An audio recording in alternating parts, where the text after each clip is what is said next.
The e-exam application platform can be accessed through a web browser application on the terminal provided to you at your various study centers. When you go to your study centers, you will have a terminal where you will sit in the e-examination hall. You'll be provided with a computer set, and the application will be opened for you to have access. Your login details is always your matriculation number. You will provide your matriculation number as a username, and then you will repeat that same matriculation number as your password you hit on login.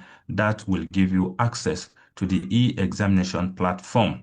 Once you log into the e-examination platform, your examination for that particular session, if it is 8 a.m. session, 11 a.m. session, or 2 p.m. session, will be displayed right in the middle of your screen. So please take note of that. You are not going to see any other course that you register for that semester. So far, it is not the time for that examination to take place. It is only those examinations for those particular sessions you are in that is going to be displayed to you in the middle of your screen. So the next course of action is for you to click on the course code of your examination. For instance, we are seeing at use of English and communication skills, which is JST 101. So this is how you are going to see it. Once you click on it, the instruction page will be displayed with your passport right on top of your screen.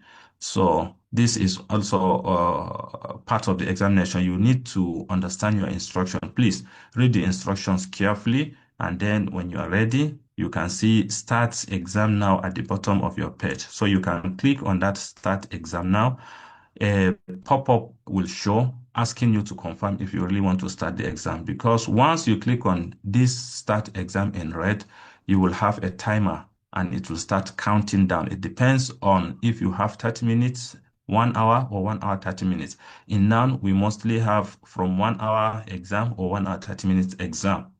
So once you click on Start Exam, the questions will be displayed to you in the middle of your screen, and then your timer will start counting down by the left-hand side of your screen. You will have two types of questions in the e-examination. The first one is the multiple choice question, where you will see the question and some options under the questions for you to choose.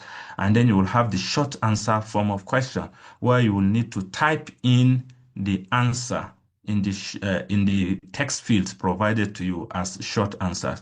And mind you, this is not case sensitive. You can type it in lowercase, uppercase, or anyone, or you can mix it. The system will still recognize it. Don't think that you type it in lowercase or uppercase, that may be the reason why you failed. No, it is only when you did not spell your answer correctly. Spelling matters, and then spacing also matters. If you spell it correctly, and if the answer is more than one word, and you space it correctly, then you will have your mark for that particular question.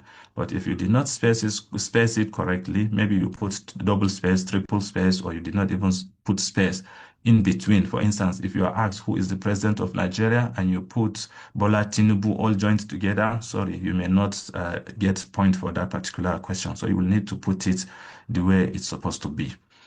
And then by the right-hand side of your screen, you will see a navigation panel with small tiny boxes with numbers. Those are the total number of questions that you are expected to take for that particular exam. In this example, you can see that you have up to 70 questions to answer. Mostly, you will have 70 questions for 2 credit unit courses, and then you will have 100 questions for 3 credit unit courses. 70 questions mostly is 1 hour, and then 100 questions is mostly 1 hour, 30 minutes exam. So you also have free navigation on the system. You do not necessarily need to go from question 1 to 2 to 3 in sequence like that. You can skip any question that you are not sure of, and then come back to it later. And then even if you want to start with question 70, you can go to that boxes by your right hand side and click on 70. It will take you straight to question 70. So you have free navigation. And then those questions that you have provided answers to is going to be shaded half gray by the right-hand side of your screen, meaning those answers have been saved. You can see from this example, some questions are shaded half gray, while some questions are blank, completely white.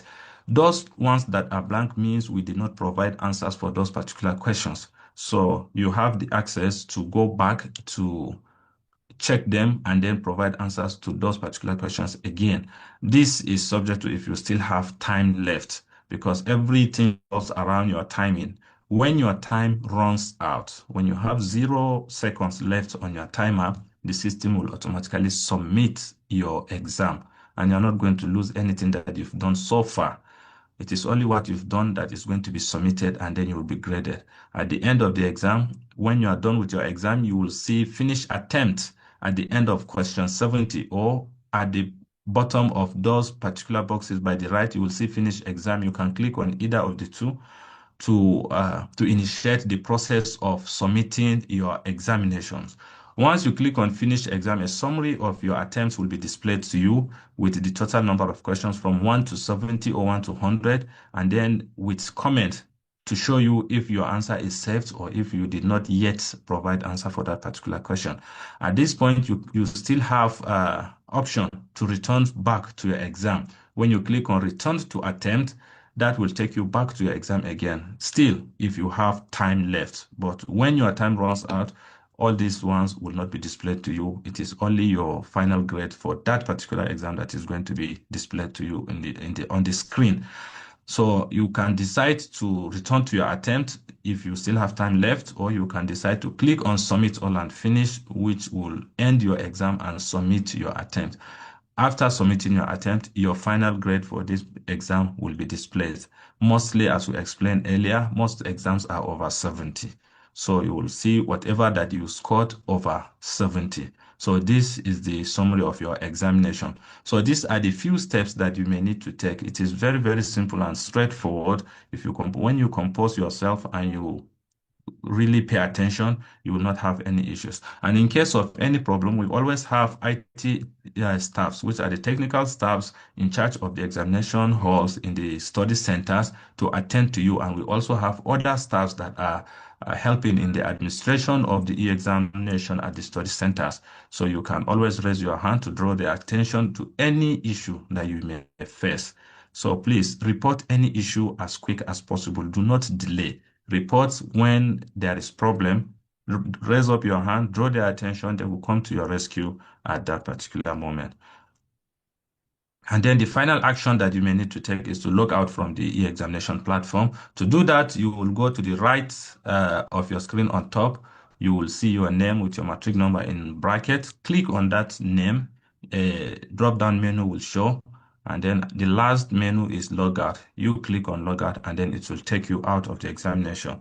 So in essence, these are the short and simple steps that you may need to take and pay attention for you to have a successful TMA or any of your assessment and then to have a successful e-examination. For pen on paper examination is straightforward. We are all aware of it. You will be provided with question papers, physical question papers Yeah. and answers, and